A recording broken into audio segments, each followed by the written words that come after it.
Recuerdos de la cárcel El Buen Pastor, en las voces de Marta Lucía Orozco, Gloria Elena Clavijo Muñoz, José Alfredo Castaño, Carlos Alberto Jiménez y María Magdalena Jiménez.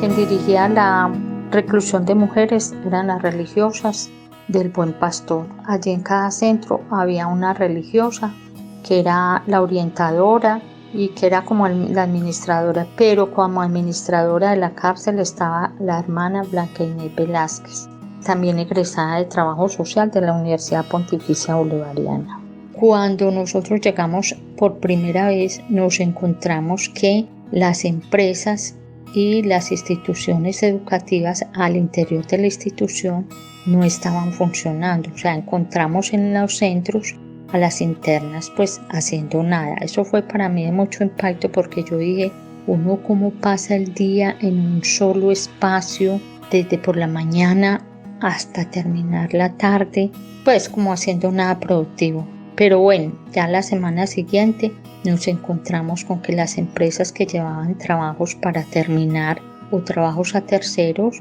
los instructores daban la capacitación a las internas del trabajo que tenían que hacer allí, y las que estaban en la validación de básica primaria o básica secundaria pasaban a los salones. Allí tenían los instructores nombrados por parte de la Secretaría de Educación y del INPEC, y allí todas las actividades se realizaban durante el día sin ningún inconveniente. Las internas tenían horarios para la alimentación, para el estudio, para el trabajo. También asistían a la Eucaristía todos los días a las 7 de la mañana. Esta parte espiritual también me pareció muy importante, que les sirvió en su proceso de resocialización.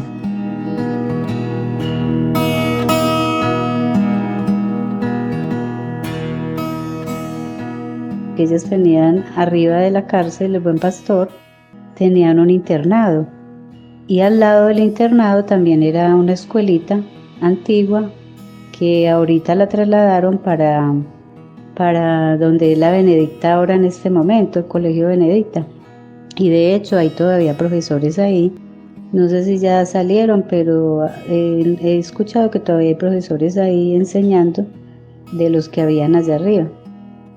Otra monja también me cuenta que primero ellas era un internado, donde era el Buen Pastor, era un internado primero. Ellas eran las que tenían el internado y lo manejaban. Entonces ellas llevaban niñas de todas las edades y no sé hasta qué edades, pero eran jóvenes.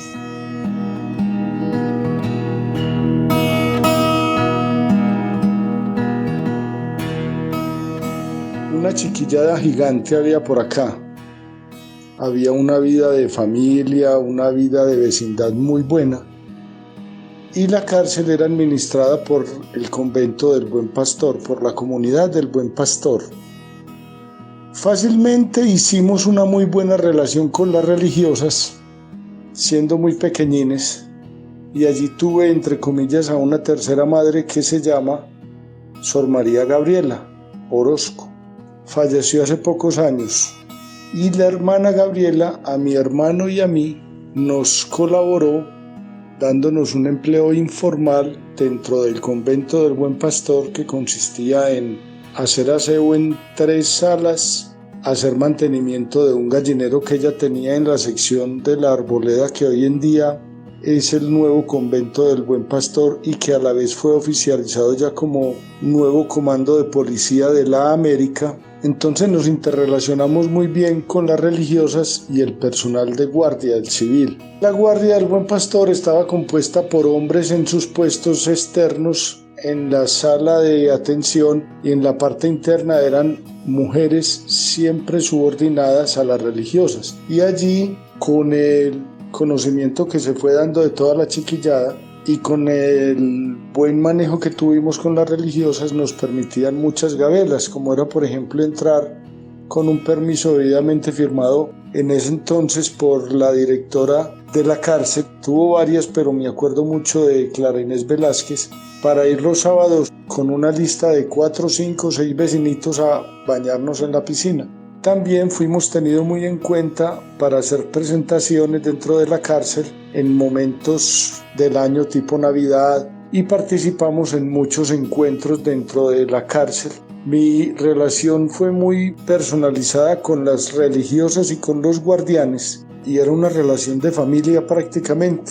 La cárcel manejaba una disciplina que parecía más una guardería, donde las religiosas 2 o 3 veces por semana sacaban a 30 o 40 de las internas, que en ese entonces no se les decía prisioneras, sino internas o reclusas, a los exteriores de la cárcel a labores de aseo. Nunca se presentó una fuga ni un intento de fuga, que yo haya tenido conocimiento. Se mostraban barriendo, limpiando, recogiendo basuras, que había una zona verde muy grande, y luego de esto sacaban pelotas para jugar, fuese voleibol, basquetbol. El hecho es que se armaba una gritería y todas las niñas eran muy conscientes y nunca se escuchaba una mala palabra, porque entre ellas habían siempre máximo 2 religiosas. A su vez eran observadas por el guarda que se encontraba en la garita 1, que en ese entonces era externa, y la jefe de patio. No cuidaba a nadie más a las muchachas. Eso era una guardería a tiempo completo.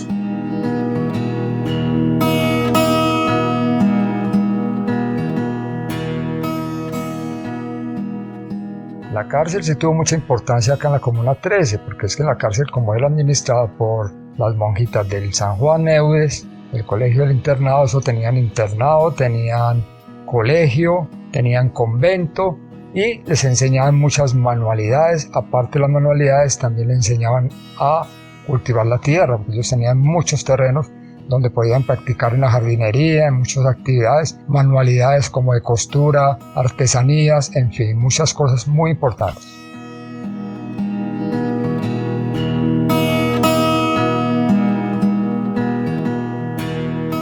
De la escuela una vez nos llevaron a una celebración en un salón muy grande con un montón de banquitas que está en una foto que tienen de las memorias de lo que quedó de la cárcel. Y fue también significativo porque cuando ya fui más adolescente, las monjitas tejían, entonces a mí me mandaban de mi casa a que fuera al convento de ellas, que era contiguo a la cárcel, para que tejieran o un pantalón o una chaqueta de mi papá, que por X motivo se le había hecho algún rotico.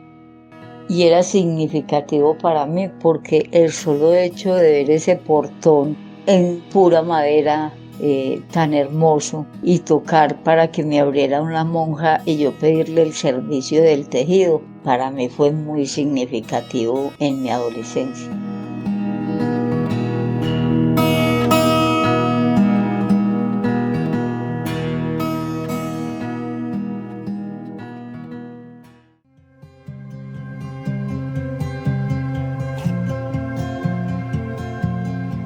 La vida no es la que uno vivió, sino la que uno recuerda y cómo la recuerda para contarla.